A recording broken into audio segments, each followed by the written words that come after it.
When you walk through a storm, it is Anfield Agenda time. Craig is set for the day and the news. Sit back and relax, grab a coffee and chill, and enjoy the shenanigans tonight.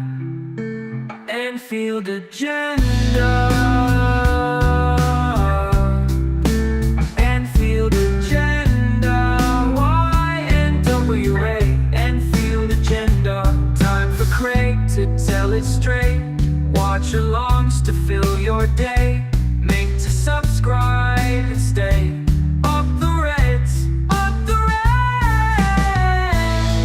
Oh, oh, ooh. Oh, oh, ooh. Oh, oh, ooh. Oh. Anfield Agenda.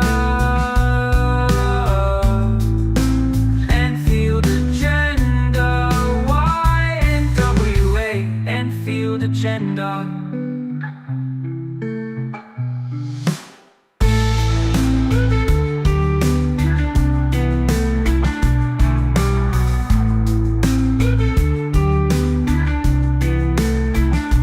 Time for Craig to tell it straight.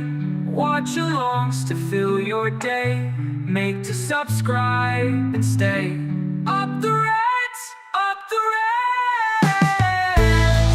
Oh, oh, ooh. Oh, oh, ooh. Oh, oh, ooh.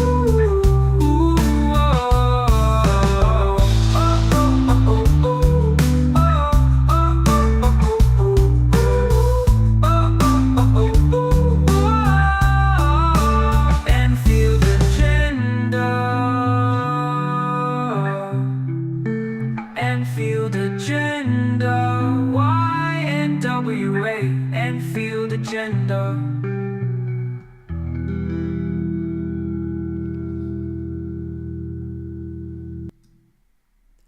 What is up, my friends? How are we? It is Tuesday night. It is the late night agenda, and as always, I'm just chuckling here at reading your comments before the stream. It is a real divisive song. Some people love it, some people don't like it, which is why I always ask before we start, do you want the song or do you not want the song? Because I understand that it is a bit cringy, it is a bit cheesy, but it is also catchy. It does get stuck in your head. So tonight, ladies and gentlemen, we are going to discuss a lot the Super League back under a different name. We're going to speak about Mohamed Salah and the contract situation. We're going to ask who is it that's urging Liverpool to sign Alexander Isak. We're also going to be talking a little bit about Mikel Arteta thinking the Community Shield is an actual trophy, and a few other bits and pieces, including Mudryk's, provisional ban for failing a doping test. So we'll talk about that a little bit as well. As always, though, whatever it is that you guys want to discuss, feel free to throw it into the chat and I'll do my best to get to it. So yeah, thank you for being here. Tomorrow, obviously, we take on Southampton in the League Cup quarter-final. Arne Slot had his press conference today. I'll be giving you some updates from that as well. I think we can expect Federico Chiesa to start the game tomorrow, albeit, like we've said, he won't be getting 90.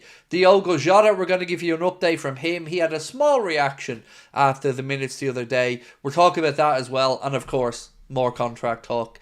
And, by the way, I get it. I'm fed up of talking about these contracts as well. I promise you. Every day I get up and I'm like, today, we're not going to talk about them. And then something comes up and we have to.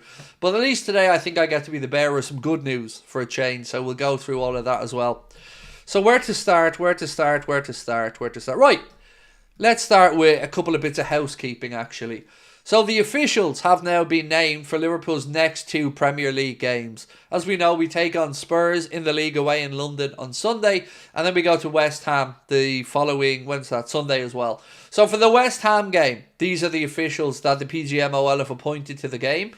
Anthony Taylor will be the referee. His assistants will be Gary Beswick, Adam Nunn, fourth official Stephen Martin, VAR Darren England, and assistant VAR Simon Bennett.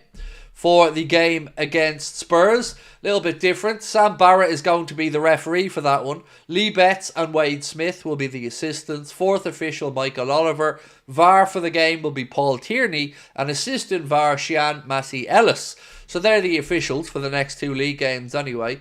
A reminder, tomorrow Arne Slot is suspended, so he won't be on the touchline for the game against Southampton. Sipka Hulshoff will be taking over those duties. Right, let's talk Mudryk. Let's talk Mudryk for a second, if I can, before we get into the contract stuff. So, Michaela Mudryk has apparently provisionally failed a test for a substance called meldonium, which is apparently common in Eastern Europe for heart conditions and stuff like that, and is something that apparently helps your endurance. But here's what I want to say. Wouldn't it be refreshing, just once, and I'm not saying it specifically for Mudryk, but for somebody to just say, yeah, I did it. Because every single time in any single sport that a drug test has failed, everybody feigns that they're shocked and they're innocent. Everyone. And I'm talking tennis, football, boxing, pick a sport, doesn't matter. Everybody denies. Wouldn't it be refreshing just for once to hear someone go, yeah, I did it. I got caught. Because they always feign, oh, I'm so shocked. Me? No. I only took what I was told. You know, it's another bad luck. Apparently this happened, according to the reports, while he was away on international duty. The Athletic have said that he tested positive for meldonium following international duty with Ukraine in November. Apparently it's banned for athletes since 2016. It isn't licensed or available in the UK. Would have been taken on international duty, and the drug increases endurance. It didn't stop him being shit though. You know, that's one thing we have to point out here, is you can take everything in the world, but you still shit. So, yeah. I'm just getting fed up of people never just putting their hands up. You know, people dope in sport. It happens. If you run the risk and you get caught, it'd be really refreshing for someone just to go, yeah, fair cop, I did it. But apparently that's never going to be the case. Something I want to add last night, right?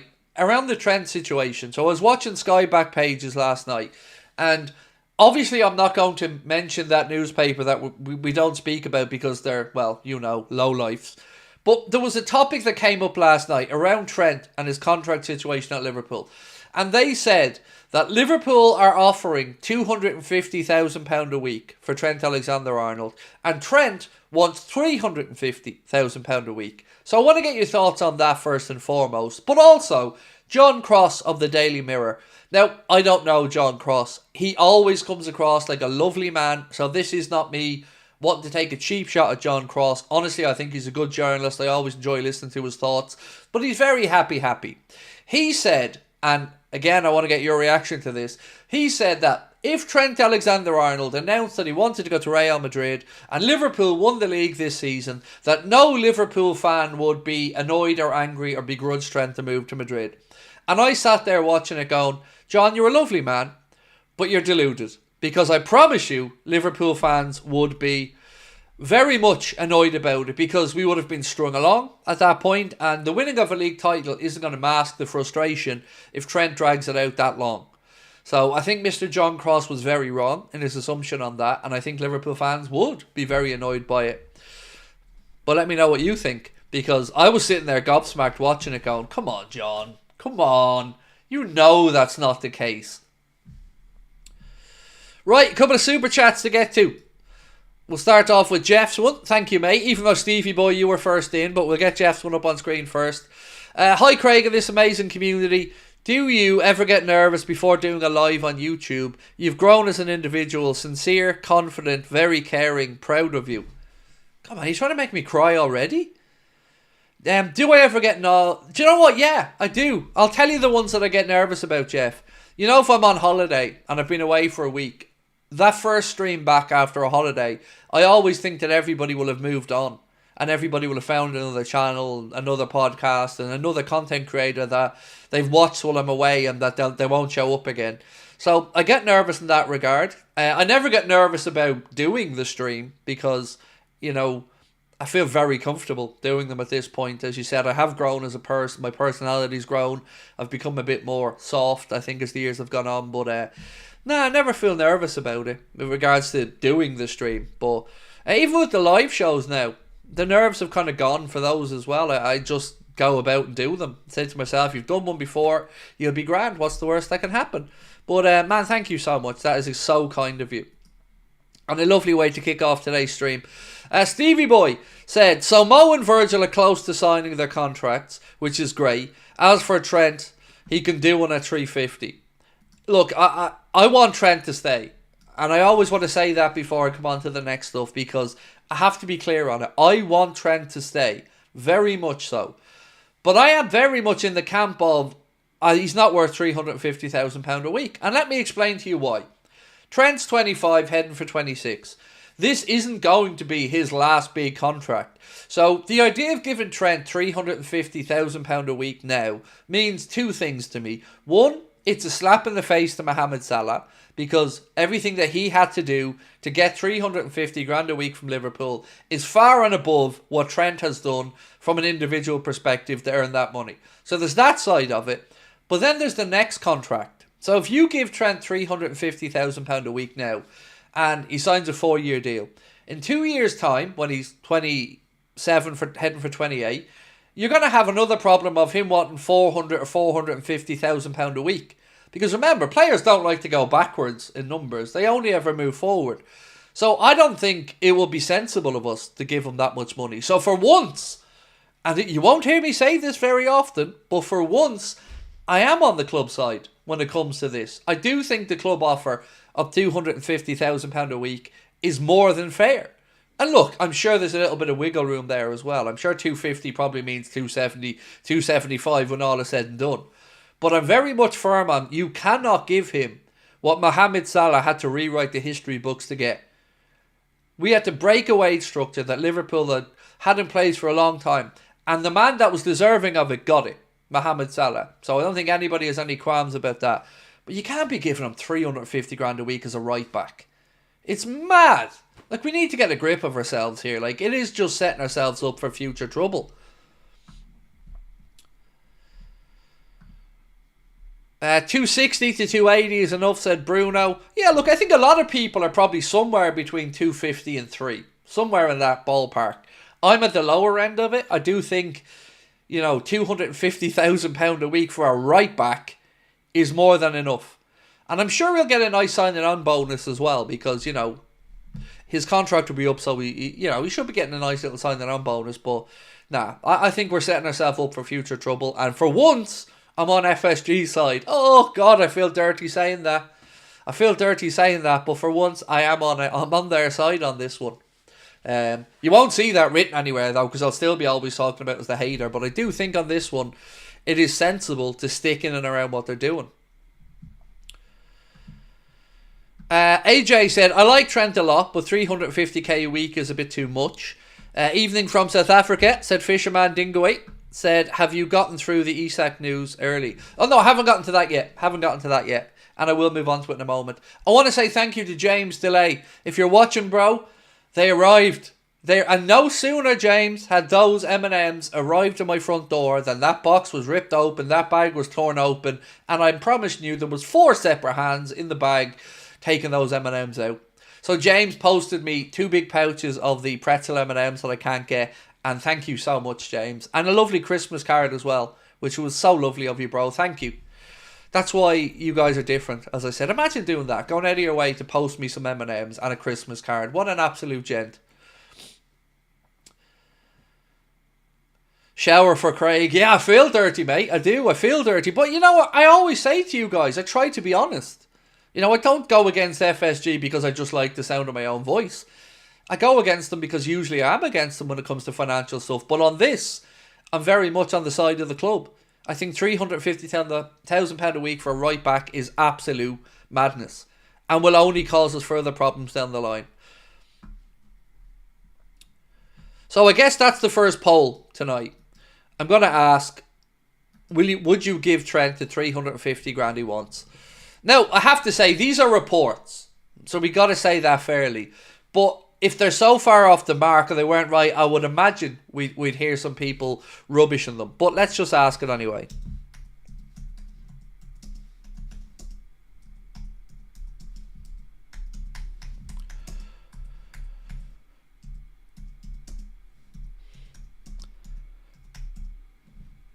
Right, so it's a simple one. Would you give Trent 350k per week? Simple yes or no. And we'll go from there. Cal, how are you, bro? So I just want to say thanks for all your content this year, mate. You're a top bloke. Merry Christmas to you and your family. Do you know what? I had my first appointment with my psychologist a few hours ago that I've had in about a month. And all I spoke about was messages like yours there, Cal. How I've been so humbled over the last week. But the amount of kindness that people are showing towards me, I don't deserve it in my mind, but I really appreciate it. Finty said 100k a week, or excuse me, 100k extra a month off you pop. No. He wants 100k extra a week, mate. He wants an extra, what's 100k? 5 million quid a year on top of what the club are offering. 20 grand a week's in and around $1 million quid a year. So if he's wanting an extra 5 million quid a year, I'm saying no, thank you. I think the 10 or 11 million, to be actually 12 million that the club are offering him a year is probably enough for a right back. Right, so let's talk, while you're voting away on that, let's talk about a couple of other things. Let's talk Frimpong for a second, because Florian Plettenberg has said what I've been trying to say to everybody for a long time, which is that whilst Liverpool have kept an eye and kept tabs on Frimpong, Liverpool are not going to make a play to sign him because he's a wing-back and he doesn't suit Arne Slot's system, and Arne Slot prefers a traditional right-back in a back four. So I hope we can drop the Frimpong conversations now if Trent does go, because it just doesn't make sense. It's not the right type of player, and we'd probably look elsewhere. So let's get on the Salah stuff, because that's what I'm here for tonight, and that's the part I'm excited to talk about. So Sergio Aguero, I know, bit of a weird one, but Sergio Aguero came out and said, as I understand, Salah renewed his contract as a 2-year deal, the best news Liverpool could receive. On top of that, there was also a report in the Mail that said Liverpool are close to ending speculation over Mohamed Salah's future and he's going to sign a new deal. Now, here's what I feel confident to say to you right now. Virgil and Mo will sign new deals at the football club.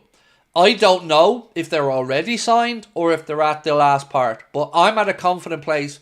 I've spoken to so many different people. I feel like I can say to you those two contracts are going to be signed off. I don't know length. I don't. I'm not going to say here. Some people say 2. Some people say 1. Some people say 2 plus 1. I don't know that. But I think as of right now, we can make peace with the fact that Mohamed Salah and Virgil van Dijk are going to stay at Liverpool Football Club. It's not just Aguero. It's not just the Mail. The Mirror have said it. Other people I've spoken to have said it. But what I can't say to you is that the signatures are already on the contract. Don't know that. But I do feel it is there, and it is there and thereabouts. So I think we can be relieved on those two. Don't know anything about wages, don't know anything about the confirmed lengths, but it does seem there's an agreement there, or the, how do I say it again, outline of an agreement, and it won't be too far away. So I feel like that's been boxed off now, and it's all just going to come down to what Trent's situation is. And that, I have no idea on. I wish I did. I wish I could sit here and give you some news on it. I don't know anything about Trent's contract whatsoever, as I've said all the way through. So yeah, I'm buzzing. Genuinely buzzing, because if you go back 6 weeks ago, maybe even a bit less, I did not think we'd be keeping Mo. I didn't think the club would get near whatever his ask was. But I'm so glad that there seemingly is being compromise on both sides, because I think it's the best fit for both sides of this. Mohamed Salah and his family are very settled. He's absolutely idolised at Liverpool. He's performing really well here. And hopefully a few more years of that to come. So that's brilliant news. And Virgil, it seemed like a no-brainer all along that Virgil would be done, because he's our captain. Again, his form has been top-notch. I think most people believe he can play on for a few more years at the top level easily. So that's brilliant news. But I'm still unsure on what happens with the whole Trent situation. Yeah, don't mean to try and steer people one way or the other, because I can't say enough. I don't know anything about it. Nevlin said 250k with performance bonuses of 100k, fair for Trent. I just don't think anything close to him getting 350k, even with bonuses, is fair for him. I just don't. I think £250,000 a week with another review to come in, let's say, 2 years, I think is more than enough. Because, okay, this might sound a bit weird what I'm about to say next, but hear me out. Under Jurgen, I would have been more inclined to give Trent closer to the 300. Because under Jurgen, I felt like Trent's impact in the team was more. Under Arne, I feel like his defensive responsibilities are a bit more and he's improved there. But I don't think he has the same level of impact as he did under Jurgen Klopp. Albeit, he still has impact, of course, sets up goals, we know that. I just think under Arne, it's a bit more understated than perhaps what it was under Jurgen. Right, who's this one? Harry, yes. So Harry, let me get your super chat up, mate, and then a few more to get through. But thank you all so much. Harry said, "Hi again, Craig. I want to wait until the end of the season to judge Núñez, but it's great that we have eyes on Isak. We definitely need to sign a left back." So again, I'm not for 1 second saying we have eyes on Isak, nor did the title of tonight's stream saying we have eyes on Isak. What it says is that somebody has recommended that Liverpool look at Isak, and we will move on to that in a moment. Also, he could be available because Newcastle have PSR stuff they need to sort out. But thank you, Harry. And again, totally understand if you want to wait and judge Núñez at the end of the season, mate. I just think now Diogo's back, we'll see him having less opportunities. Soren, thank you so much, my friend. You're very kind. Said, if we sign Virgil, Mo and Trent before Christmas, what is the minimum you'd accept from January window? If you can only sign 2 players in January, which would it be? As always, you're a legend. Well, thank you, bro. I can't lie. I said going into this January window, a midfielder and I'd be happy. You know, I think we do need to keep an eye on the left-back situation. But I also am mindful that it's a difficult market to do business in January unless you're willing to overpay a lot. And we're not a club that's willing to overpay a lot. So, for me, if you brought that midfielder in and the contracts were sorted like you said, I'd be happy enough with that until the summer. And then we get a better read on the Robertson and Costa situation. And also Darwin. So yeah, for me, midfield. And anything after that would be a huge bonus. But no midfielder. And I feel like we're running a risk again. An unnecessary risk. Jason Burton. How are you, Jason? And thank you, sir. Said, Trent should know greedy boys get coal in their stockings. There you go. Greedy boys get coal in their... I thought that was bold boys, no? Either way, either would explain my cold though, Jason. So, Stargirl said, hate the idea of a Super League, but I can see clubs here persuading fans to liking it because of how shambolic the Premier League has been recently. So we'll move on in a minute, Stargirl, to talk about the Unify League, which is what they're now calling the new Super League plot. Harry said, if Klopp stayed, his contract will be done by now. So, I think we've spoken about this before, and I'm not speaking out of turn because it was reported on by many in the media. Excuse me, still at the tail end of this head cold. Liverpool could have pulled a fast one on Trent, on Virgil and Mo, but they didn't. Liverpool could have got those contracts sorted out, particularly Trent's, before the announcement of Jurgen's departure, but they didn't, out of respect. Now, you can search this up yourselves. It's been written about by journalists. Liverpool didn't want to be underhanded with Trent. Liverpool wanted to be upfront, show him the situation, let him see the next manager, and make all this out. And this is another part of the reason why I'm getting so wound up by the Trent situation. I can't help it. It's pissing me off every day more and more because it's a cop-out to me that he isn't speaking up. And again, it's a cop-out to me if he thinks he's worth £350,000 a week, because he's not. So, if he's rejected 3 contract offers and there's still £100,000 a week gap, I don't know, lads. I don't know who's blinking here, because I think Liverpool will be able to get fans on side if they were to say, well, we just didn't, even brief some journos, just didn't think 350 was value. It isn't. But let's see what you guys think on the poll. Would you give Trent £350,000 a week? So far, we've had over 1,000 votes, but we'll keep it going because it's a big topic. And 82%, so So 8 out of every 10 people, just over 8 of every 10 people voting in this poll saying no, they would not give Trent Alexander-Arnold £350,000 per week. And I am very much one of those people.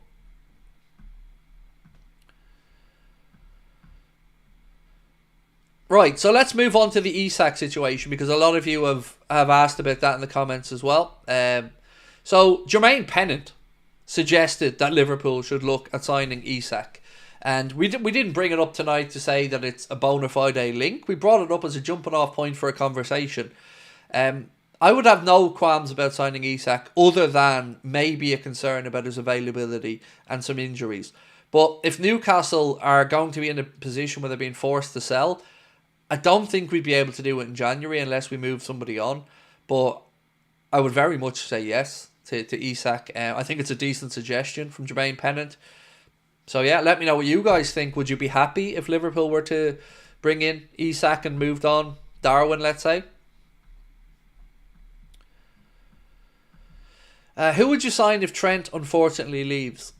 So it's a difficult one to answer this, because I really rate Bradley very highly, but I will also say to you, I do think Conor Bradley has some more development left in him. So I guess it's a question of trying to measure up. Can you go with Bradley, bring in, let's say, another young right back, or do you go into the market and look for somebody in the 25, 26 years of age category, bit more, even maybe a year older, to give Bradley, to have that mix of an older senior right back and then young Bradley.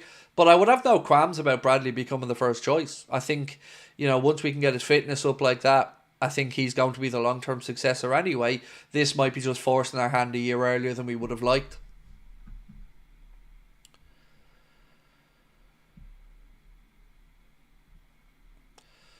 Craig, Salah contract isn't confirmed by official sources. It's just a bunch of rumours. Yeah, that's what you say, Sam. Look, mate, I'm not telling you to believe me. All I'm saying to you is, I'm not just going off unofficial sources. I'm going off people who have told me that it is moving very much so in the right direction. But it's always best to wait if you feel comfortable for official words from the club. But, I've paused and been very honest all the way through these 3 contract negotiations. When I've heard nothing, I've said nothing.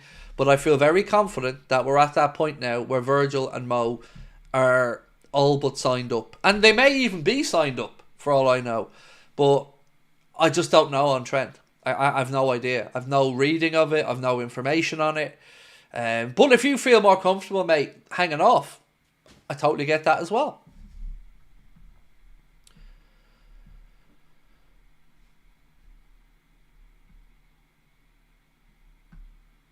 Didn't we sign a right back on the clock? Calvin Ramsey is the one you're thinking of, I think, Vaughn. Calvin Ramsey will be the one that you're thinking of there that was loaned out. Do you prefer Marmoush or Sesko? So for us, I feel, even allowing for the Isak conversation, my first priority of a signing for a forward would be Omar Marmoush. Sesko I like a lot, but I feel he's a better fit for somebody like an Arsenal. I just think Omar Marmoush would make a load of sense for us, price-wise, age-wise. Obviously with Mo staying as well, it's never a bad thing when you have international teammates. You have to have the conversation about the AFCON, of course, and losing both of them for it. But yeah, look, those names though, Isak, Marmoush, Sesko, I'll be honest, all 3 of them I wouldn't be unhappy with any of them. Sesko would probably be the more of a wild card, a little bit more developing still to do, but still a very, very good player.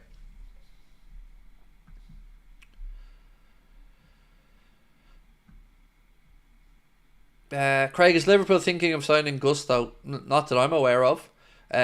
Chelsea won't be a selling club. If anything, I think people are wondering if they'll have a transfer ban coming their way. So I don't think they're going to be looking to move people like that out. But I've not heard anything about it either. Which midfielder do I want? I haven't got a clue. Outside of Zubamendi, I really like Ederson is probably my choice, but like I've spoken about with the manager changing and the role of the 6 changing, maybe Ederson wouldn't be the best fit for the way Arnold would like to play, but I like him I think he's a very, very good, solid midfielder. A great work ethic as well. Goes about his business kind of in an unsexy role, but I've always liked the way he's played. I think he'll progress well in the next few years. I don't know much about Samuel Ricci from Torino, another name that we've spoken about over the last few days. Don't know much about him, but price-wise, you're looking probably 25 million, 30 million, something like that. But look, it's Zubamendi. If there's any indication he wants to move and you can get him to commit and actually sign the damn contract, then, you know, Zubamendi would be a great fit. How are we, my friend? TOTT2KZ1 said, I don't want Trent to leave, but 350k is a lot, and to be honest, out of the three, Trent is the one that we already have a made replacement for. So, when I think about the Trent contract, mate, I don't just think about what he's going to get now. I think about the fact he'll have another renewal in 2 years. And if you give him 350 now, are we really going to be sitting here in 2 years talking about a right back on 400 or 450,000 pound a week? Let's be honest, these numbers are only being given because he's a local boy. I feel comfortable in saying that. No other right back, even with the attributes that Trent have, would be getting 350 grand. So I feel like the localness is also adding to the expensiveness of it now, but we're not seeing that committal yet. So, look, I can't lie. My mind is turning on Trent a bit. I can't lie to you. Every time I talk about it, think about it, I'm getting aggravated. But that's not Trent's fault. You know, this is just the way I'm wired. I'm trying to be as open-minded as I can about the situation, but the longer it goes on, the more wound up I'm getting. Because, like I keep saying, every day I have a checklist, I've worked through it, and every question's been answered. I don't see why he's stalling now. If it's just down to money and greed, I think 350 is greedy. I do. And I think he is holding the club somewhat to ransom, if that's the number he's looking for. And that is my opinion on it. That is genuinely how I feel. I'm not saying it's the right opinion. I'm not saying you should feel that way. I'm not trying to be toxic about it. I just think it's a piss take. Because if he's using the fact his contract is coming up, and if he's using the Real Madrid thing, well, the only reason the club are in this position is because they were kind and allowed Trent to have time to assess Jurgen leaving and assess Arne. And then to have that maybe used against them in a negotiation tactic with clocks ticking, January's getting close. The whole thing just feels grubby to me. And if Liverpool have been upfront and honest with Trent about Jurgen leaving and, you know, didn't pull a fast one on him, I would like to think that that respect is given. Now, we're always going to be told as football fans that things are respectful. But I don't buy it all the time because, let's be honest, most of the shit we get told is bullshit anyway. Or a very sanitised version of what's actually happened. So I've no doubt if he got his 350 a week, he'd be sitting in front of the camera talking about, oh, I never wanted to leave. This is my club, blah, blah, blah. I want to hear that now. Right now. Before he comes to an agreement with the club or not. I want to hear that this is what you want.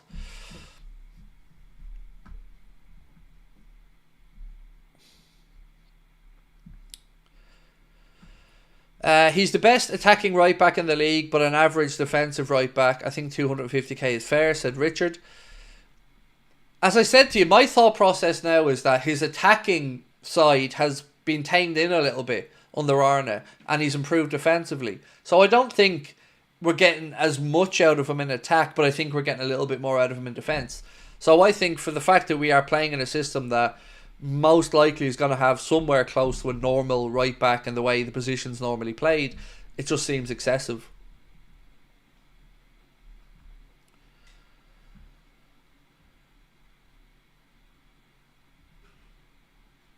Mansi Verma said, year-on-year increase on wages and long-term deal for Trent. Again, that could be something that could be looked at. Yeah, I don't know. I just think if you give him this now in 2 years' time, because remember, about 2 years, 18 months to go on any deal, players start to negotiate again, and it'll just end up with us having to pay ridiculous money. But I guess the upside of that would be he'd be under contract, and if you were to lose him, you're getting money for him. So I guess that side of it, there would be an upside to at least you have value in the player there. Cara McLeap said 350k is United money and we slagged him 280 max for me. Yeah, like, look at Rashford. Rashford played brilliantly, got a contract, and now couldn't hit a barn door with a banjo, and isn't even getting into matchday squads. But he was a local boy who was running down the contract and was given £350,000 a week by United. Now, Trent's a better footballer than Marcus Rashford, but it is still piss take money. To me, it is. Because ultimately, we all forget this, but all these high and excessive wages is all ultimately going to be paid for by you and I. Whether it's through TV sponsor or TV broadcasting subscriptions, jerseys, memorabilia, match tickets, or anything else. Ultimately, it's going to come on us, and the cost of this is going to come out of our pockets, and everything that we do is going to be more expensive associated with the club. So, yeah, I feel dirty saying that I'm siding with the club and specifically the owners on this, but I do think 250 is fair.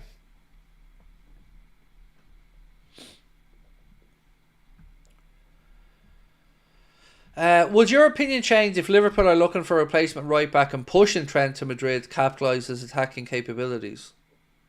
Oh, pushing Trent to midfield, sorry. I've always said I don't see Trent in midfield. I don't see it.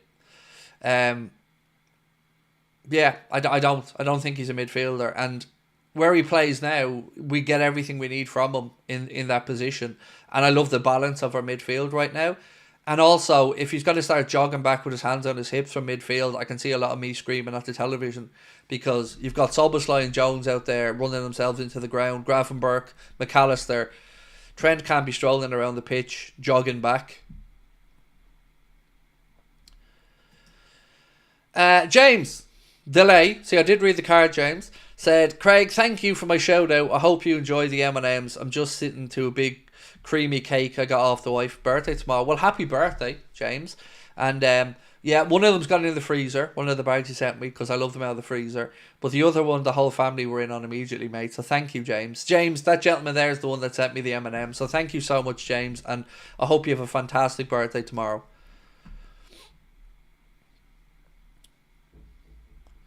Arthur Smith said, hi Craig, I'm making a Craig Houlden career mode. Well, you need to spell my name correctly if it's in honour of me, mate. You need to stick a U in after that O. Left-footed winger on EAFC. Which Irish club would you be closest to your childhood club? Shelbourne. Shelbourne would be my Irish team, mate. So I would say Shelbourne. Although I played in the Carlisle grounds a few times, which was Bray Wanderers' home pitch. But yeah, Shelbourne would be the club that would be the one I want to watch as a youngster in Ireland.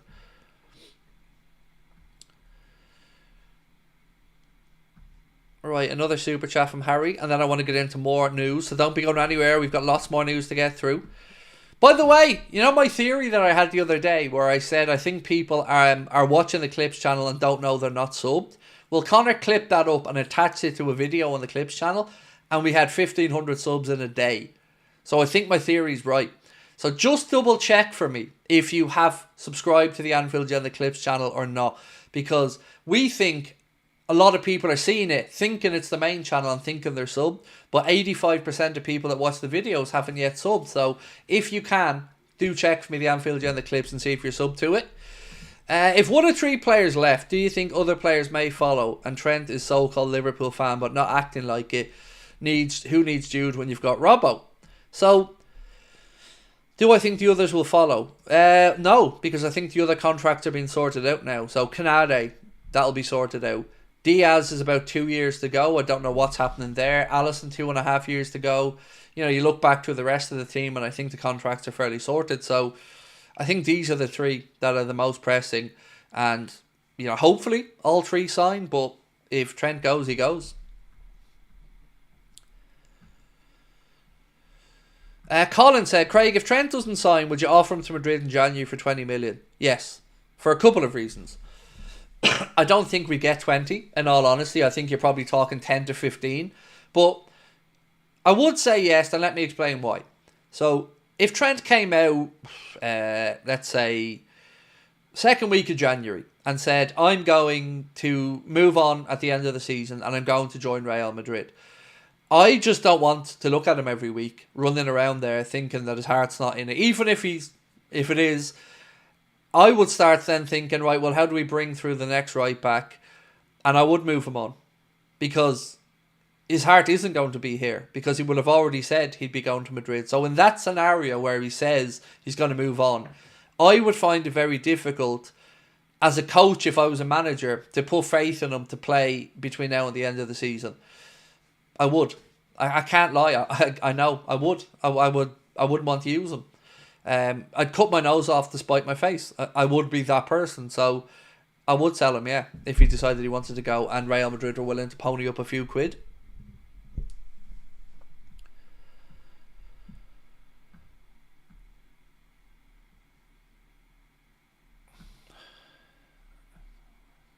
I don't know what you're saying there, Makarov, mate. You said he didn't attach it to one, he attached it to every single one. I don't know what you mean by that, mate.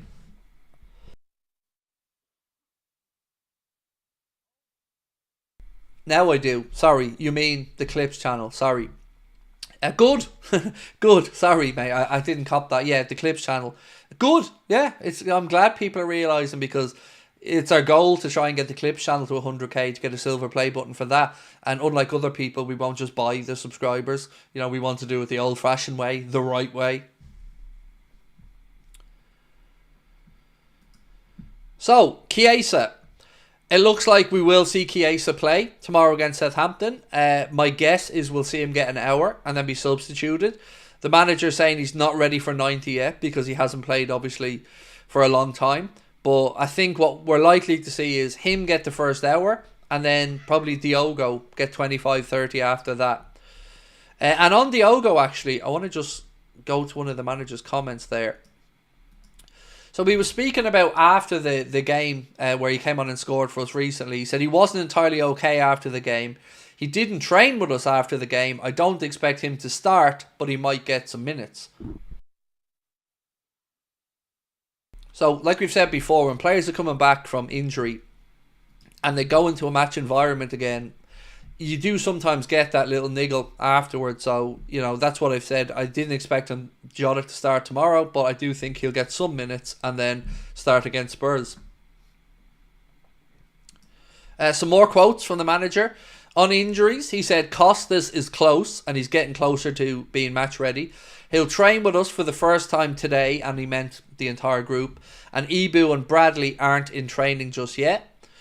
On Endo, he said, that's the positive for me about the League Cup. We haven't played many starters yet. Wataru Endo hasn't played that much yet. Playing in the League Cup helps him get rhythm. So again, we can probably expect to see him playing from the start tomorrow.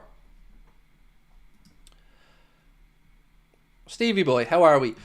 Said Anfield Agenda family, have a wonderful Christmas and safe New Year from Australia. Love the channel. Thank you, bro, and same to you. So my plan is that I'm going to take off Christmas Eve and Christmas Day in and around Christmas. So spend that time obviously with the family, but I'll be back then. I'll probably have a video to come out on Christmas Eve, probably a preview for the game against Leicester, but there'll be no live content on Christmas Eve and Christmas Day. Although you can never rule it out. Maybe I'll come back from the in-laws on Christmas Day and jump on, I don't know, but that's the plan anyway. Sorry, just need to have a drink because throat's a bit tickly.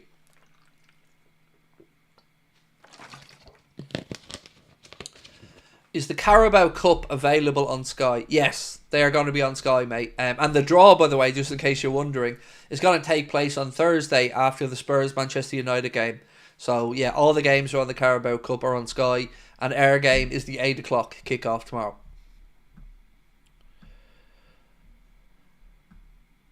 Mo Salah 11 said, Craig, thank you for the positive vibes during no game time. So thank you. You're making my day much better. It's already good, but when you stream it's much better. Thank you, bro. Appreciate you. Same for me, like I've always said. I love coming on here to chat footy with you guys. And food and everything else. Right, now, we've had long enough on this poll. So, with almost 1,800 votes, we said, would you give Trent Alexander-Arnold £350,000 a week? And 79%, so almost 8 out of every 10 people that voted said no, they would not give Trent Alexander-Arnold £350,000 a week. I would be in the 79% there. Johnny, you didn't put in a comment, sir, but thank you. Appreciate your support.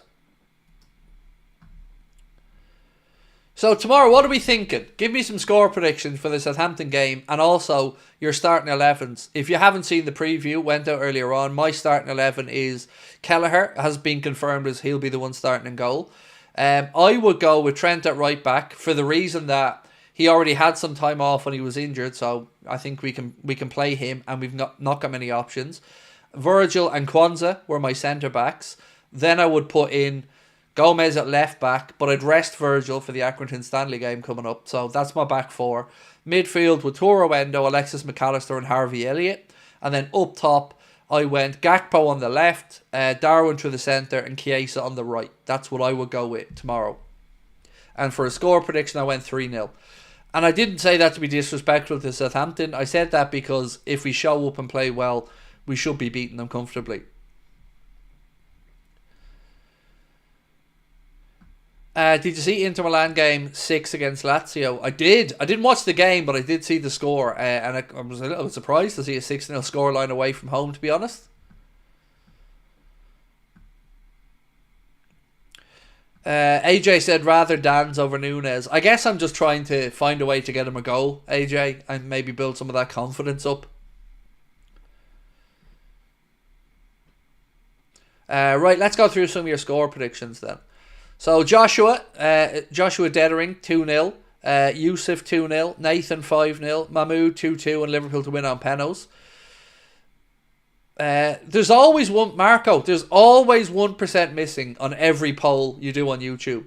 Always. Even if it shows a percentage on the poll, when you hit end poll, it always comes up 1% short.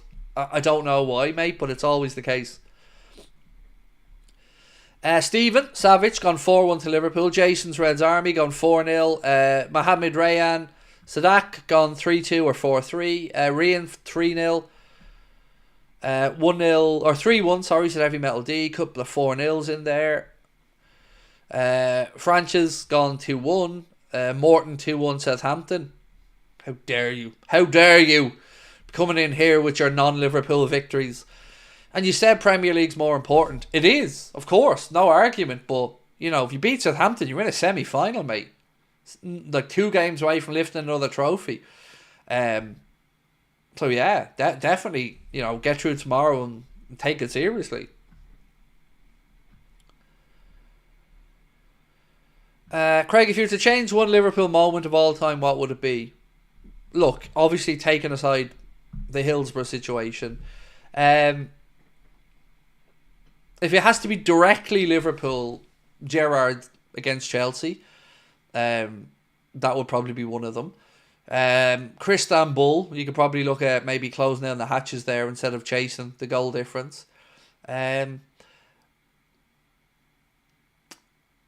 Also, the one that wasn't quite over the line against Man City, the one that was cleared off the line, that could have gone our way. We're talking millimetres there, and that could have made a difference.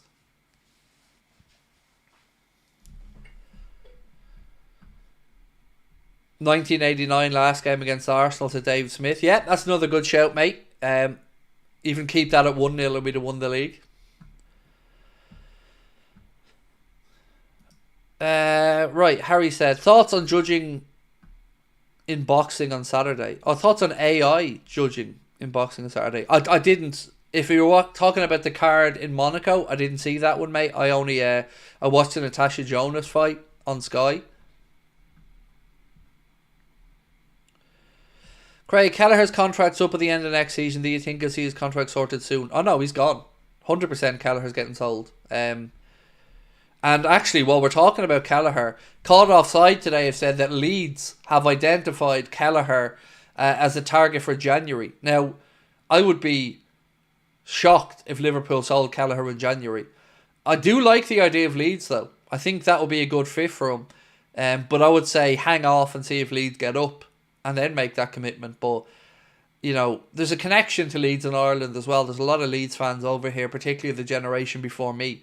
So I like the idea of him going to Leeds United if they get promoted to the Premier League. I think that would be a good fit.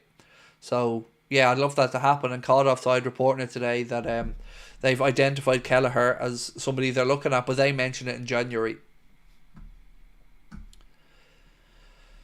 Right, something else. So we know the 2034 World Cup has been awarded to Saudi Arabia, but it has been confirmed now that alcohol will be banned from stadiums at the World Cup.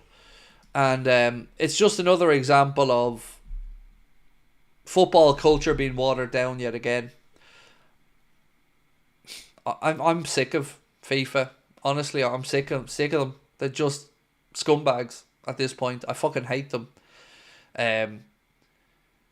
So yeah, no beer. If you're thinking of going over to that one, obviously you respect the country that you're in. Absolutely understand that, but no beer at the World Cup again. It just doesn't sit right. Just doesn't.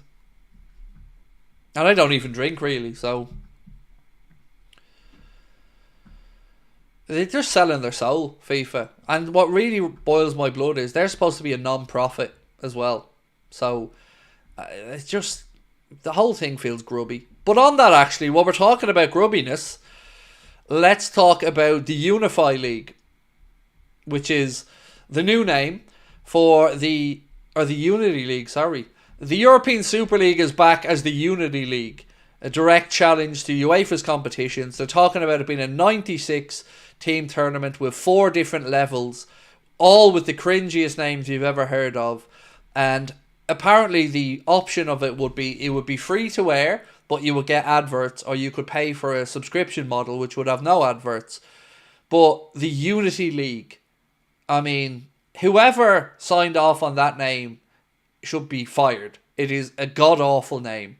The Super League was bad enough, but the Unity League is the biggest load of my arse I've ever heard in my life.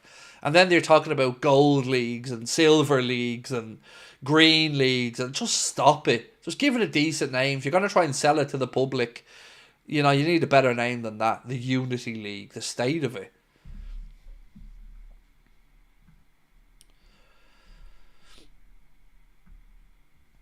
But we'll see. We'll see who signs up to it apart from Real Madrid, which I've no doubt. And this is what gets me as well about Madrid.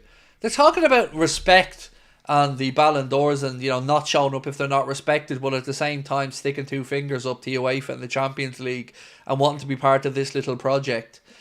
It's all just grubby. Does no one have a backbone anymore in the world?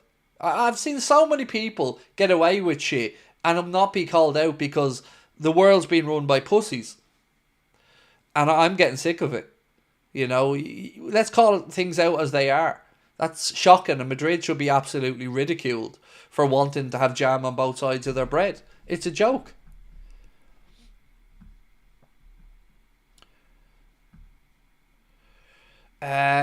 Someone here saying Barca to come in for Rashford. You're gonna struggle to find anybody to pay the Marcus Rashford wages that United were stupid enough to give him. And it looks like he is open to being sold by them, but who's going to be stupid enough to pay the money? Because, you know, he's not been very good, quite frankly.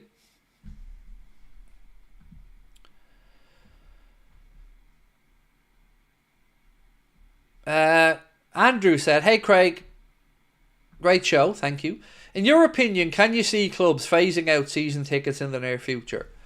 So, I don't know if it will ever happen, but let me say this, Andrew. I feel very confident that if it was an option, they would phase them out tomorrow, because they would make more money the other way.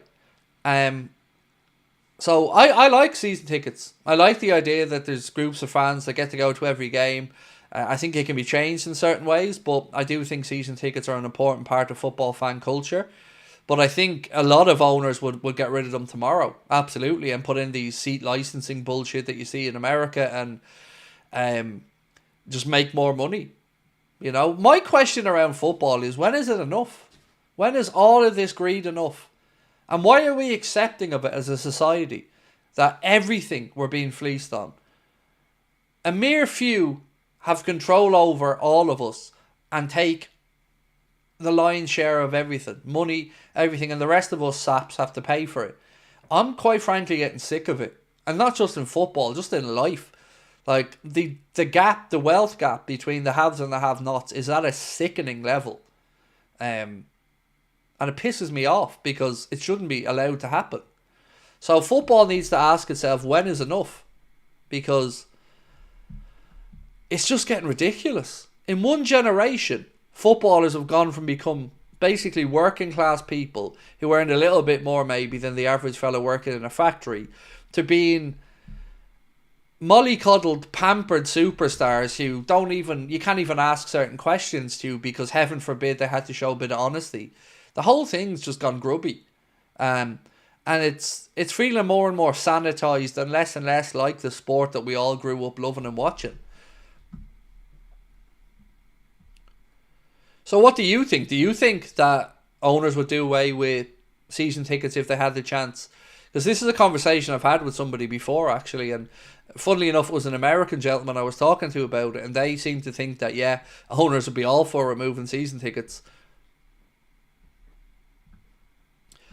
Because think of it this way. Do you think that owners at any club want to listen to fans dictating to them?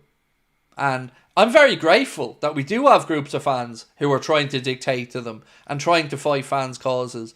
I'm very grateful for that. Sometimes I think it can go too far, and there can be a kind of an Animal Farm scenario where all animals are equal, but some animals are more equal than others. But more often than not, I think it's great to have those fans there to try to hold owners to account. So I like the idea of season tickets for fans, but it is just getting mad. Like, it's getting ridiculously expensive to go watch football. And sometimes I feel like these people need reminding that football is what it is because of fans. And yes, maybe you can remove season tickets and get more money for tickets, but that one thing that makes football special, that atmosphere, that heritage, that'll be gone.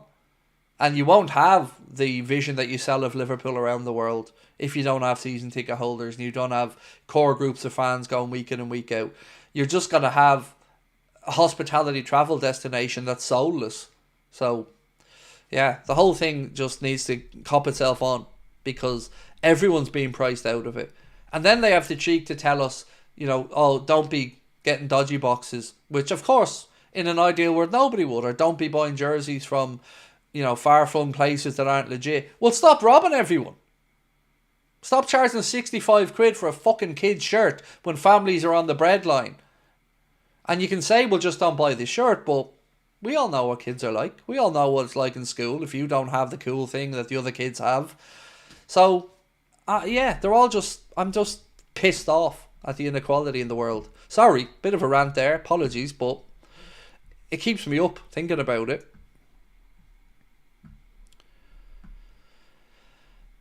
And then we're sitting here talking about should we give them 350 grand a week, and people are saying, yeah, fuck it. No, absolutely not 350 grand a week. Like, somebody needs to give these lads a dose of fucking reality. You kick a ball around the pitch, lads. Relax.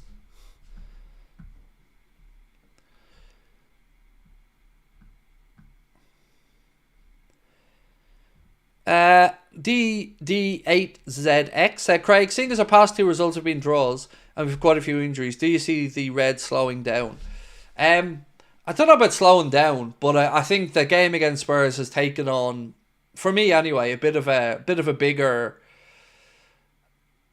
meaning. Like, this could be a huge week in the league. If we don't get a win at Spurs, I think it's just going to really incentivise Arsenal, Chelsea and those chasing us down. If we can go to Spurs and get back to winning ways and then back that up with a victory over West Ham after that, I think we'll underline our title credentials. So for me, I'm almost looking at this Spurs game as a test case of where we're at.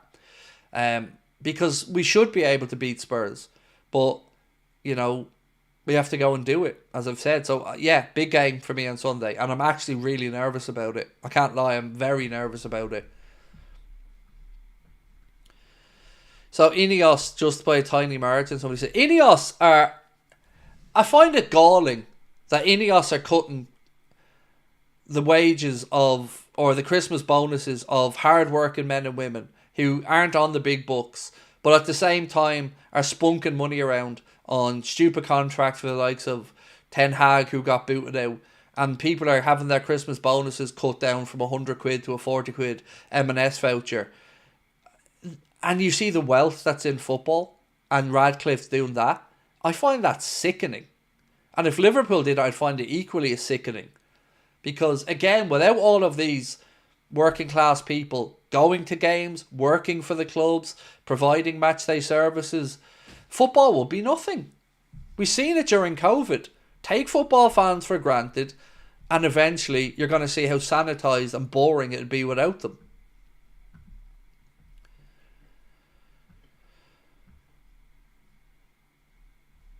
Like, as I said, I'm heading over to the Lille game, and I paid £350 sterling per ticket directly to the club to go and attend the game. And I feel dirty doing it, but it's my only choice because I haven't been over in a few years, and I need to get over to a game because, you know, I miss going to a game, and the whole thing just feels sickening.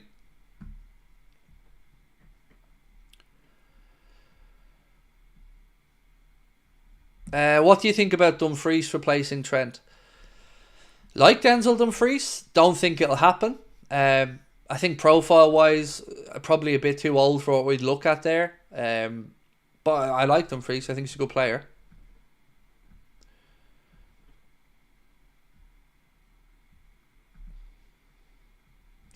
He's 28, yeah. Well, then that's a no. Even from my little conversation earlier on about maybe bringing in someone 26, 27, I think that's too much. So let's talk about the FIFA Best 11 men's team for a minute, shall we? If you haven't seen this, it was announced today, and I'll run through the team for you. In goal, Emi Martinez. Right back, Carvajal. Hang on, not Trent? But Ballon d'Or Trent, no. Danny Carvajal, right back. Rudiger and Diaz were the centre backs. Saliba was apparently the left side of this back four. How the fuck Saliba conned his way into that team, I don't know, by the way. He's a great centre back, but you know, this is being based off last season. No. In midfield, Rodri, Bellingham, and Toni Kroos. On the attack, Vinicius Jr. on the left, Lamine Yamal on the right, and Erling Braut Haaland for the centre. I have no qualms with those. Most of that team, I think, is alright, you know. Yeah, I don't have too many problems with that 11, but that is the FIFA Best Men's 11. What about Hakimi replacing Trent? I might be wrong on this, and if I am, I apologise, but did Hakimi not have something hanging over his head? Or some type of assault allegation or something hanging over his head? And also, I don't want anybody who's been at PSG, thank you very much. They've already been PSG-ified, so I'll say no thanks to that. No, left back. They have Saliba in here in that back four as the left back. So it'll be Saliba left back, Carvajal right back, Diaz and Rudiger in the centre back positions, Rodri central mid, then Bellingham and Kroos, then Vinny Jr., Haaland and Yamal.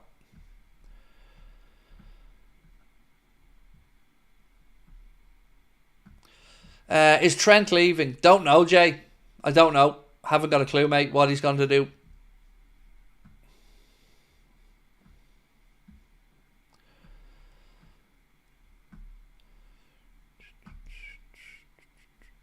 Would you take Jeremy Frimpong? No, because it doesn't suit us. And actually, it was written about earlier on by Florian Plettenberg, who said, Liverpool are impressed by Jeremy Frimpong's development and performances. However, the 24-year-old right wing-back is currently not a transfer target for the summer, primarily because Arne Slot prefers a traditional right-back in a back four. Like I've said for a long time now. Good player. In a different system, absolutely. But just wouldn't fit in for the way that we're set up under Arne Slot. So that's why I've said for a long time I don't think Liverpool will be in the mix for Frimpong. Thoughts on Isak? I don't mind Isak quality-wise. I'd have worries about his availability, and I would have worries that we could have a better fit. But look, Isak would be grand. I just think Marmoush is the most likely. But I'm more concerned, actually, if I'm being really blunt about it, with the lack of names being bandied around for midfield options, because it makes me feel that either they feel like they can still get Zubamendi, or they're just going to go through another window without signing a midfielder, and that concerns me.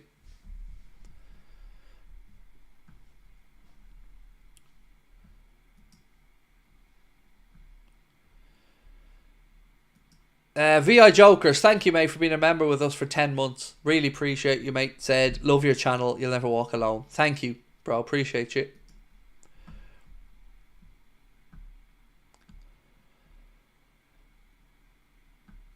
Taz said, first time, full live watch, excellent content and opinion. Appreciate you, bro. Thank you for giving us a try. Look, mate, I've always said, I know I can come across in clips and stuff as a bit of a I don't know, say arsehole, nut job, lunatic, whatever you want to call it yourself, but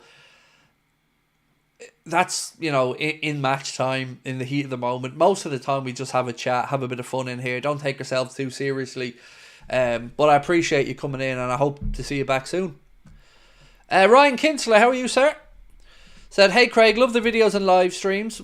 Again, thank you, Ryan. I'm genuinely extremely humbled by all your kindness.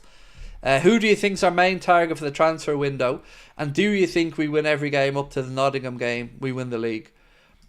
I think if we have a buffer after we play Chelsea, after we play Everton on the 11th of February, when the rescheduled game, if we can keep a buffer to there, win our game in hand, and let's say open up that gap a bit more, then it's done. So I'm already at a point where I've written off City, I've pretty much written off Arsenal, because I can't see them being perfect enough. It would take us to have one hell of a fall off, and that's why I'm worried about the Gravenberch situation, because I feel like we're going to run him into the ground this season if we don't get a midfielder in, and he will end up having an injury, and it will end up costing us. And again, we've been down this street before about not addressing one area where we don't have enough cover, and it coming up trumps injury wise for everybody else and not working out.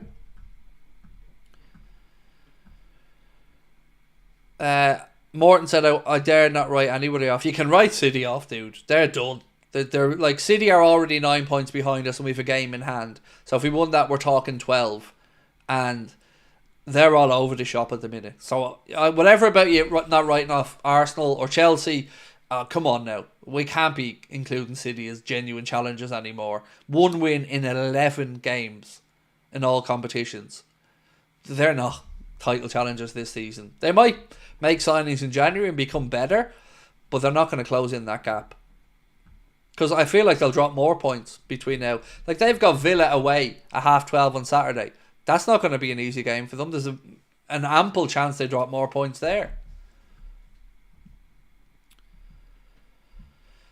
Daniel said, Craig, McAllister and Gravenberch have been class, but they can't play every second. Exactly. I feel like McAllister, we can have an Elliott option, right? So Elliott, McAllister. I feel like we could interchange them depending on the opposition. Szoboszlai, Jones, again, same thing. I feel like there's enough similarities between both of those that we could, pick and choose. But with Gravenberch, other than Endo, who isn't really in the manager's thinking, we're still short there. So that's the area where I've said from the summer right through to now, we need to bring somebody in. Daniel Bell said, been watching your content for over a year now. Best content ever. Great family, great laugh, and hope you and the family have a great Christmas. Thank you. By the way, can I ask you a question? Why is it that I'm not allowed to swear as much as other people? Because I've seen, do you guys know, Garrett Noon, sorry. A really great content creator, an absolutely hilarious fella, does loads of stuff on TikTok. And I love him. I love his content. I think he's brilliant. I'd love to do a video with him someday. I think me and him talking about shrinkflation would be absolute gold. But he says cunt and F this everywhere, and everybody laughs at it. I say it once and people lose their minds. If I said the C word like I just did there, as much as others Irish, it's my God-given right as an Irishman. I don't know why everybody gets so annoyed at me when I start. They follow me on Delicious. He's brilliant. He's so funny. But he gets away with swearing more than I do, and that doesn't sit well with me because I want to swear that much. Nevlin said, Paul, are Jude and Trent romantically involved? Not touching that one, Evelyn, mate. Not touching that one. Chelsea have got a good run of fixtures at the moment, but it will get tougher for them. It will, VI Jokers. Their end of season is really tricky. You know, they have some horrendous games in a run there.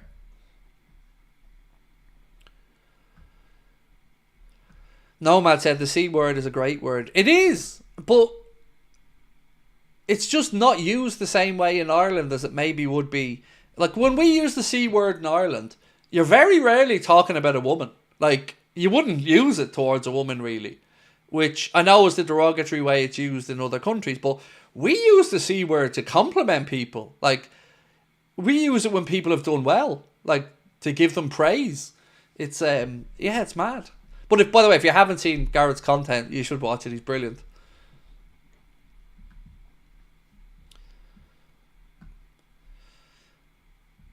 Johnny said, I couldn't handle losing the league to Chelsea. Caicedo would chirp up all of a sudden. Yeah, I know, mate. And he is looking very good for them. Him and Enzo are really starting to play well in that Chelsea midfield. Do I know the creator Dimple Stillskin? No. So I don't really see. I only see these things when my wife sends them to me, right? So my wife would send me a clip from TikTok or something. I don't have TikTok. I don't have Instagram. I don't have anything like that on my phone. So I only see these bits and pieces when my wife sends them to me. But Garrett's hilarious. Second funniest Irish content creator out there. That's a video that Irish people need to see, by the way. I'm sorry, but it needs to happen. Me and Garrett making a video together. It needs to happen. No holds barred. No swearing bans. Me and him. Irish conversation. It would be box office. Garen. Yeah, me and him it needs to happen. It'd just be box office, honestly. Ricci be a good backup. So I don't know much about Ricci, Jay. Has anybody watched much of Samuel Ricci over in Torino? The few little scouting reports I've read and bits and pieces that I've seen from people who have watched them speak very, very highly about him. You know, you're always a bit nervous talking about midfielders coming in from Italy if you're a Liverpool fan, but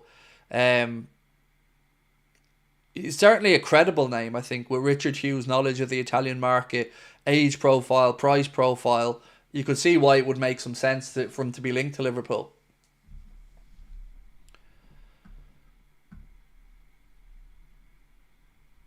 Would we need translators? No, you wouldn't need translators. You just need to make sure the kids are earmuffed for the conversation. Because he shares a lot of similar views to me on shrinkflation, on starters as an example, before a main meal and stuff like that. And he's absolutely brilliant. So yeah, if you haven't, just search him. He's the undelicious guy and he's brilliant. Brilliant. Second funniest Irishman doing the rounds after me. Sorry, we are though. Let's be honest. Come on now. He's a better singer than me, though. Much better.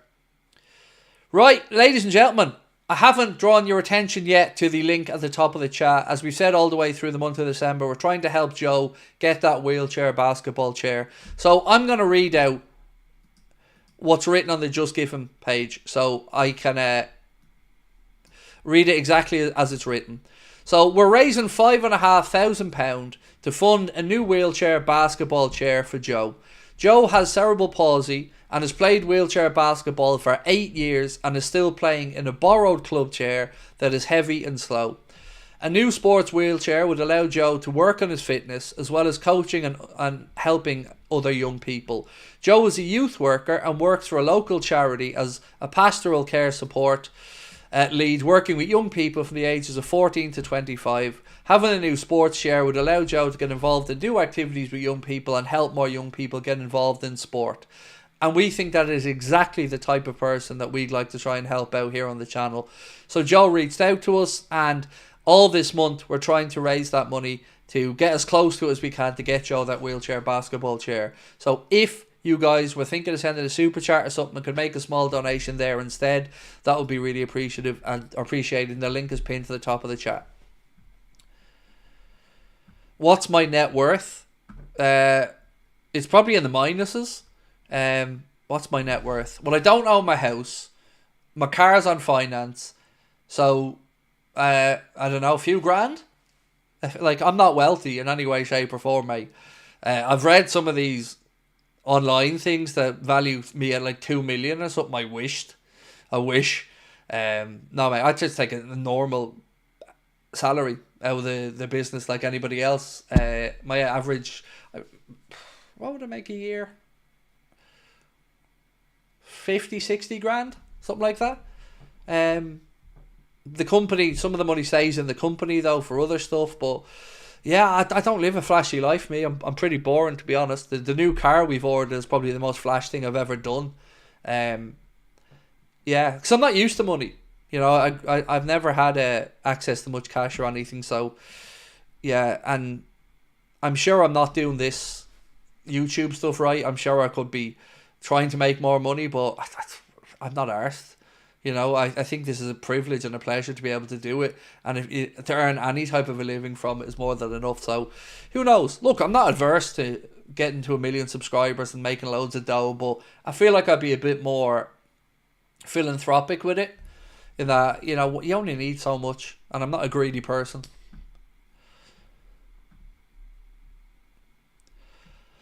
I live hand them out these days, said Ben. Mate, I've been there. Honestly, mate, I've been there where we had to choose between, you know, keeping up with the rent or food. And this is the first period of my life, and I'm 43 now, that I've never lived haven't had to live week to week. You know, this is the first time I've had any savings in my life. And I mean that sincerely. Like, this is the first time I've had savings in the bank. So yeah, I'm very appreciative of where I am. And don't take it for granted one bit. Craig, would Chris Rigg from Sunderland be a decent signing? Oh, absolutely, Ben. And as somebody that not just Liverpool but many clubs in England are looking at Chris Rigg, he is a huge talent, and whenever he does leave Sunderland, it will be big news. Yeah, so keep an eye on that kid. He's a top player.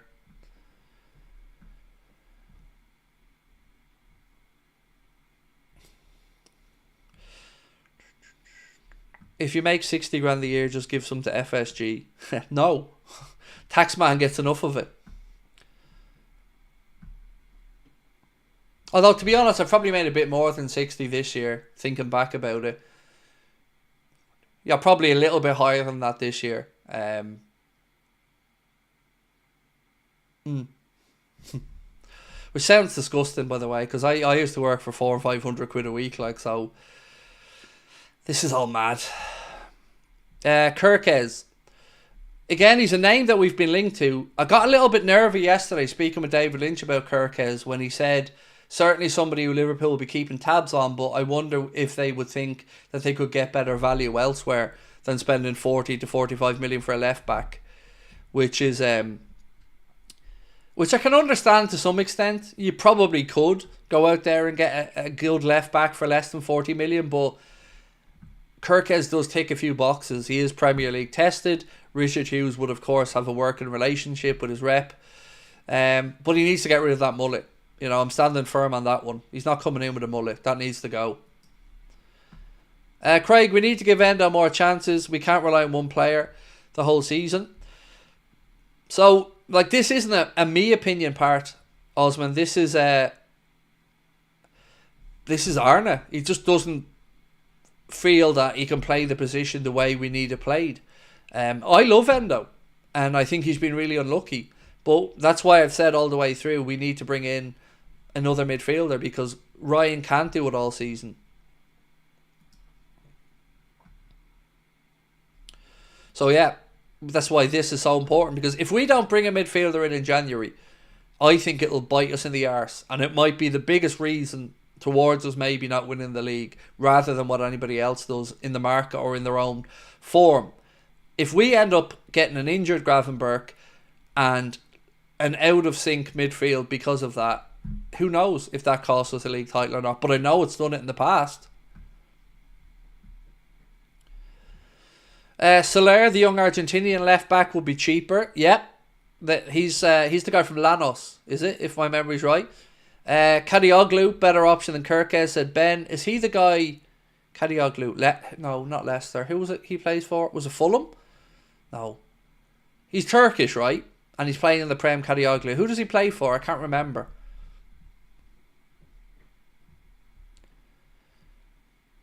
Have you seen the Virgil van Dijk injury? He might be out for a few weeks. No, I haven't. Brighton. Yes, that's the one. Brighton, thank you. No, I've not heard anything about a Van Dijk injury.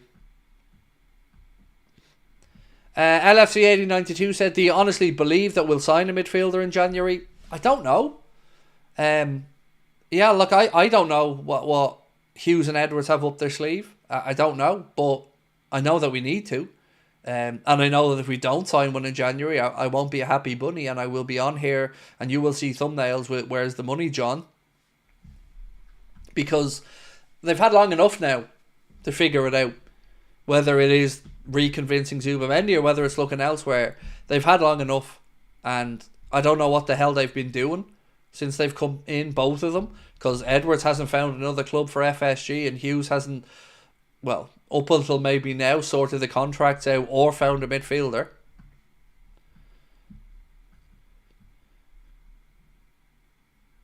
Madeni said, just get Aït-Nouri and be done with it already. Well, he is a credible option. Aït-Nouri, credible option. Kirkes, credible option. There's probably one. I like the guy, De Kuiper, from Club Bruges as well. He'd be somebody I'd be keeping an eye on.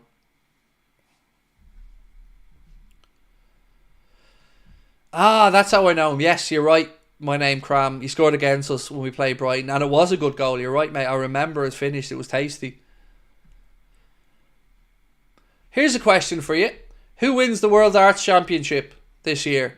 Do you think it's going to be Littler, or do you think we're going to have a surprise and somebody else, maybe Luke Humphries, retains it?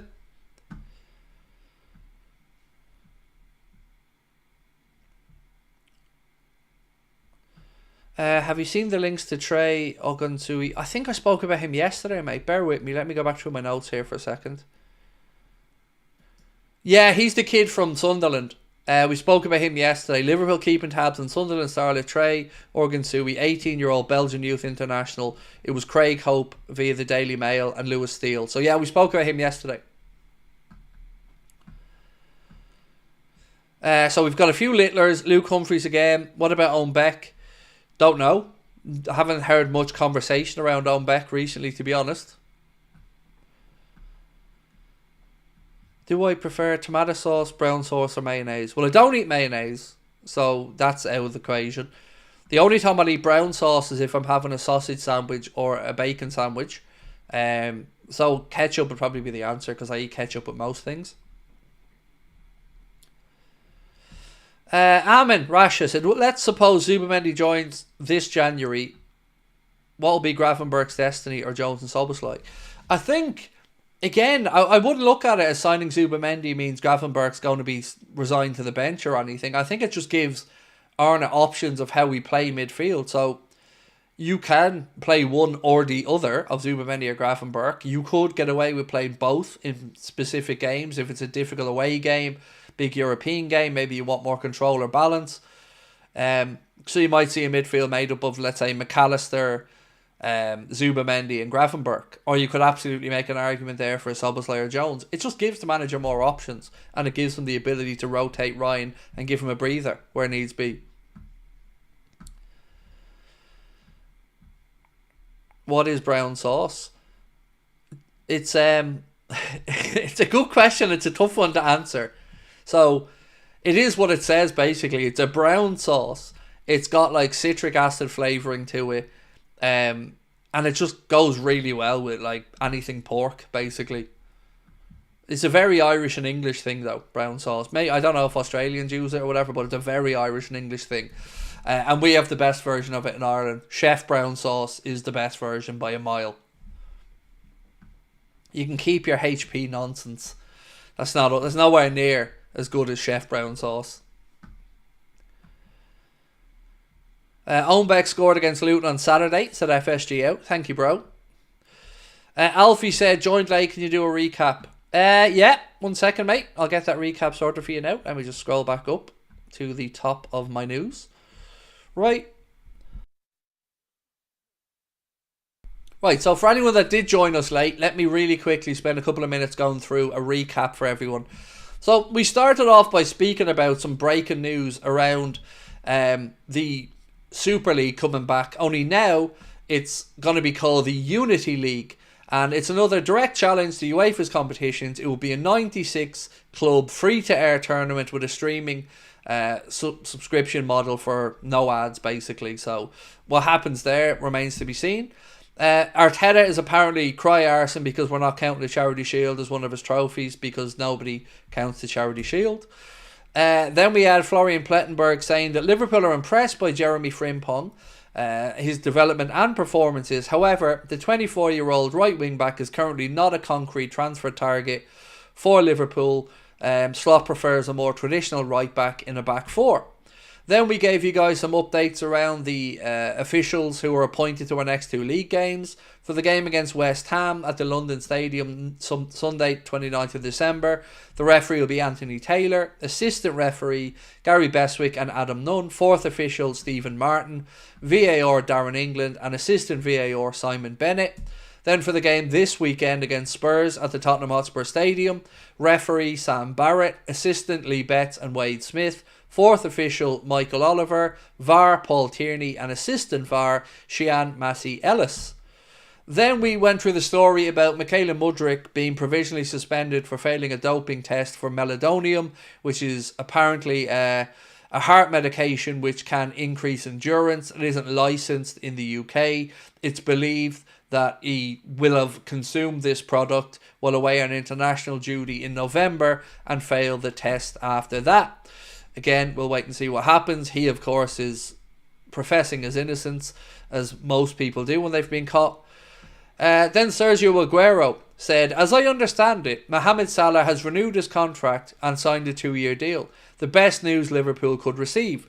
Then we spoke about a couple of other sources. So the Mail said Mohamed Salah is close to ending speculation over his Liverpool future by signing a new deal. There was another one in the Mirror as well that said something similar. I think the Mirror said it would be a 1-year deal. So that's what I said. I can't say yet whether it's 1 or 2 years, but it does seem like we're going to get good news there very, very soon.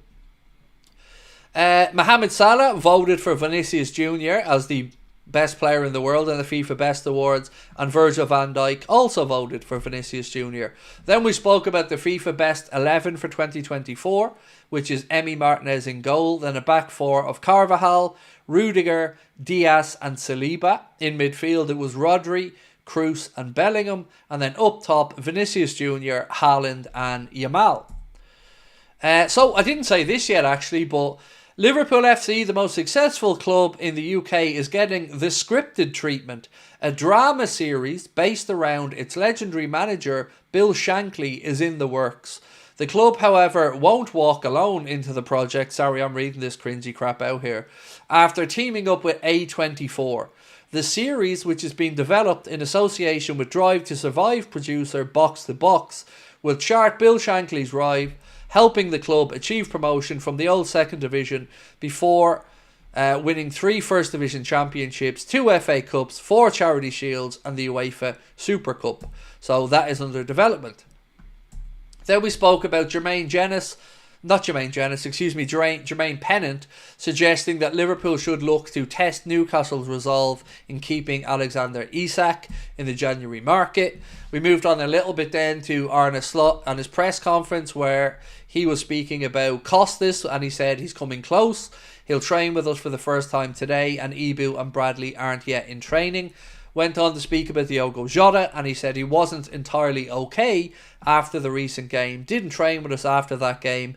I don't expect him to start, but he might get some minutes against Southampton.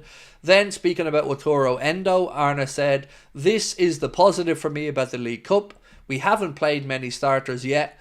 Wataru Endo hasn't played that much. Playing in the League Cup helps him get rhythm. Then we gave you the news that alcohol will be banned from stadiums at the 2034 Saudi World Cup. And then the final bit of news that we had tonight was that Leeds United have identified Liverpool number 2, Caoimhín Kelleher, as a target in January. We've got a bit more news there actually, a bit of an update. Bournemouth is currently negotiating a deal for Julio Soler. If a deal is signed, then the player will join this coming January window.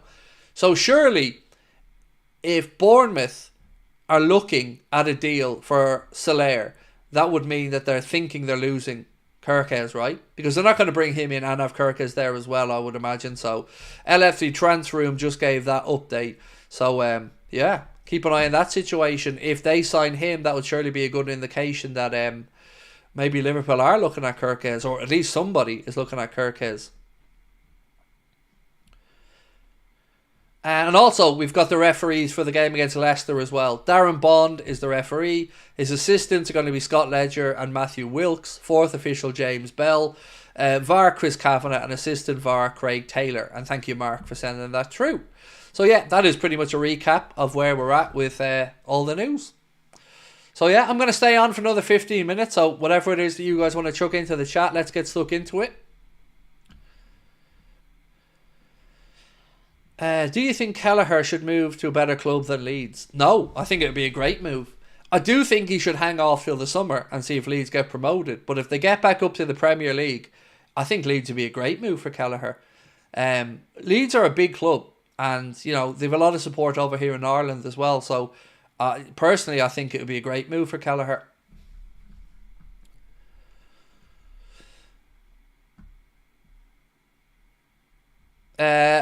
Aaron said, "Hey Craig, I enjoy listening to your podcast as you speak your mind on things that get on your nerves and some of the rubbish that other podcasts chat." That part, the second part of that, Aaron, boils my blood. Not from you, bro. When I see other Liverpool outlets, let's say, who claim to be fans first and foremost and brown nose the shit out of the owners on stuff that they should be called out for, and don't have the courage of their convictions to speak up, it drives me mad. And then they have the cheek to look down their nose at the rest of us. It does my head in. It honestly does. The amount of stuff I've seen that I sit back and go, you're a coward. You're putting money ahead of what you genuinely believe, and then think you get to call yourself a representative of the fan base. It does my head in. It does my head in, mate. And I find it very duplicitous and cowardly, because I could brown nose the club. I could sit here and sing from the hymn sheet of the owners, but I wouldn't be doing a proper service to you guys watching. So yeah, look, each to their own. But I don't think it's an accident that we've had no big break. We've had no platform, no on stage with Liverpool, no interviewing the manager and players, and we're the most watched fan channel for Liverpool in the world.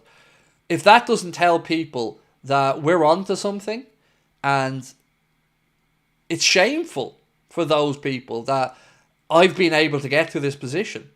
Because if I had the access that these others have had, you wouldn't see them for dust, because they'd be nowhere near us. Because we're better than us, that we're better than them at what we do. We're more charismatic at what we do. We actually have a backbone and say what people are thinking. And we don't put, will we get barred from the club at the front of every conversation. We think, is this the right thing to say? Is this our honest opinions? Do they need to be called out? And if the checklist is yes, yes, yes, then I'm saying it.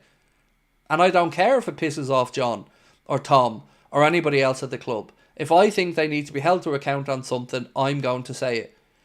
And I find it cowardly that the club won't interact with us. And I find it cowardly that the club and many football clubs don't want a dissenting voice in a room. Because it's not healthy. And I've said this so many times. We wouldn't accept it in any other walk of life. Why do we accept football clubs being pussies and not allowing people to ask them difficult questions? Happy to take our money. Why aren't you willing to be asked difficult questions? It's cowardly. It's not healthy. So I think there's a place for people like us, but it's never going to be at the top table because we're constantly kept out of that. But I don't care. I have my audience and I'm doing this for you guys. So, yeah, don't care.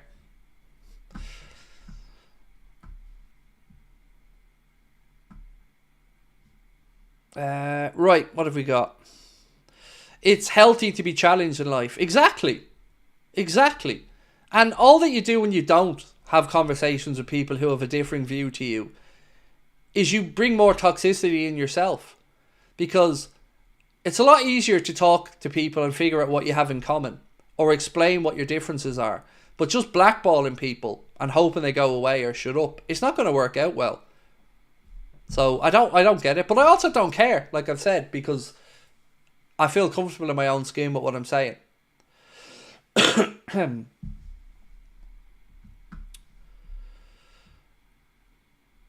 Craig, Neville is regarded as the Premier League's best ever right back. Is he? I wouldn't say that, personally. Do you think he's worth 350k in his prime, but in today's market, thank you for being with us tonight, love your work. I don't think any right back's worth 350k. Whether it's Neville, whether it's Trent, nobody. It's a right back. Yeah, I just don't see value there at all. I think 250 for Trent in this circumstance is more than fair. Weasel King said, as a lifelong Yankees fan from New York, I could hear you call that FSG all day long. Hate that they're associated with my favourite football club. I hate that people cheerlead accountants, mate. That's what I hate. I hate people coming in and going, but the club's on a good footing financially. And fuck that, I don't care. I want to win. And I don't want the club put in a dangerous position, but I also know that they could do a lot more in the market. I also know that they're cheap. And I just say what I feel. You know, I don't go at John personally for stuff outside of football, or I talk about them being cheap, and I feel that they're cheap. Every option, like every decision that they've had to make, where the option is X or Y, the answer has always been the cheaper option. Anfield. As soon as I heard they were talking about Anfield and whether they'll do up Anfield or move away from Anfield, not one fibre of my body for 1 second believed that they were going to move away, because the cheaper option was to stay, and lo and behold, they did the cheaper option. Now, you might say it's the right option, and it could well be, but it's the cheaper option. Every time, cheap, cheap, cheap. And people just love to rim them. I don't know why. I find it fascinating that people actually... I don't even want to know their fucking names, to be honest with you. They're there to sign the checks and make sure the manager has his players. And they'll get their payday. They'll get their big payday when they sell up. And I'm sound with that. You know, you just write the checks while you're here. Make the team competitive. Back the manager to the best of your ability. And then when you sail off into the sunset, get your big payday... You've earned it, no problem. And I've never had a problem with that.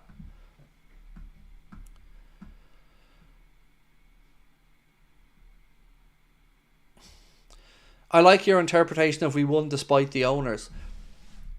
So the owners have played a part.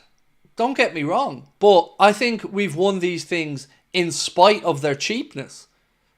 Like, do you feel that Jurgen wouldn't have had a few more trophies if we got that midfielder or that centre back, or that we built from a position of strength after winning European Cups and Premier Leagues? They sat on their hands and allowed others to play catch up with us.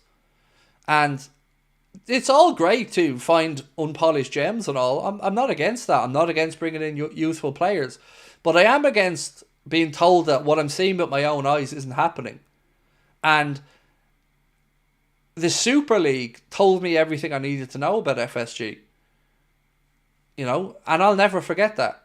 You have to move on with it, but I'll never forget it. So everything that they do now, I just think liar.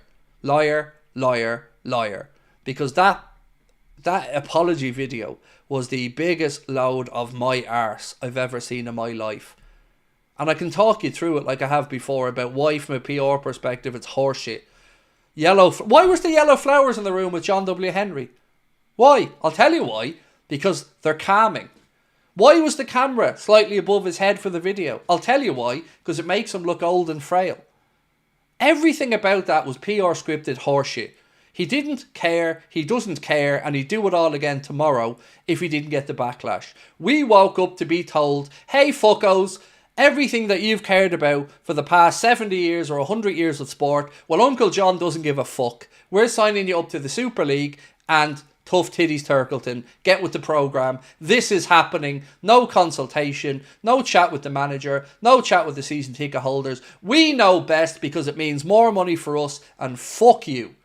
That's what I heard when I seen that announcement. And then he had to backtrack because he underestimated football fans, like many people do. But football fans showed once again that you don't own football. We do. The fans. And you will do what we let you do. And after that, you will grovel and apologise. Because what they hate is backlash and bad PR because it's bad for business. So yeah, I'll never trust them, ever.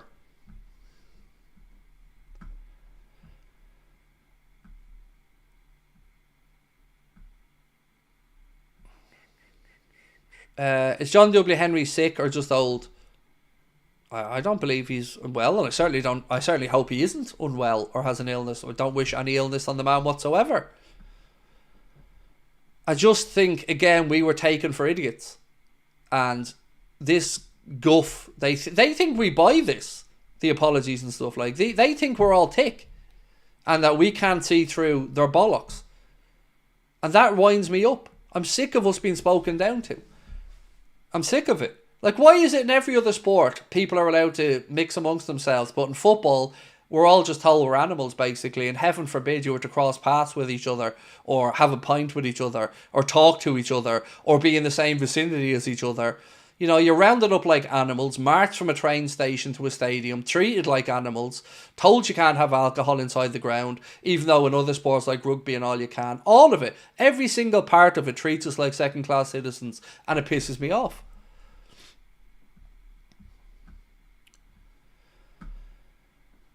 Do I think Chiesa starts? Yes. Yeah, I do. As Arna said, I don't think he'll do the 90, which I wouldn't have expected. But my guess, and it is a guess, would be that he'll do 60-ish, and then Jota might do the last half hour, which will keep everyone taken over. And I think that makes sense. I'm so excited at the prospect of watching Federico Chiesa tomorrow. Genuinely, I'm buzzing at seeing him again. It's been so long. It's going to be cool to watch him tomorrow. Any word about Trent signing? I don't have anything on Trent, Joel, mate. I wish I did, but nothing. Yeah, nothing at all, mate.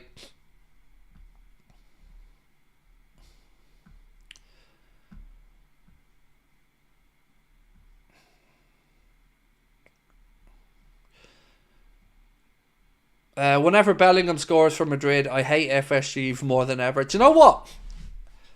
I haven't liked the Jude Bellingham that he's become since he's gone to Madrid. There feels like a sense of entitlement when he's playing on the pitch and berating referees, which certainly seems to come with playing for Real Madrid. Craig, I've seen some news on Jota was not available in training today. Sort of true, mate. Sort of true. Let me read out what the manager had to say. So Arne Slot today said he wasn't entirely okay after the last game. He didn't train with us after the game. I don't expect him to start, but he might get some minutes. So I don't think it's an injury thing. I think he just felt a little something, which isn't unusual after playing for being out for such a long time as well. So just, give him a couple of minutes, see how he feels then, and get him ready for Sunday in Spurs.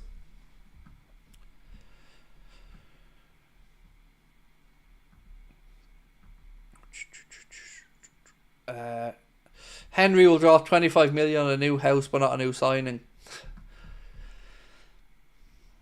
Well, we've always had an excuse, like I've said before. It used to be the wage bill was high, and then they freed up 18 million off that wage bill over the summer, so we have to find new things to cry poor mouth about now.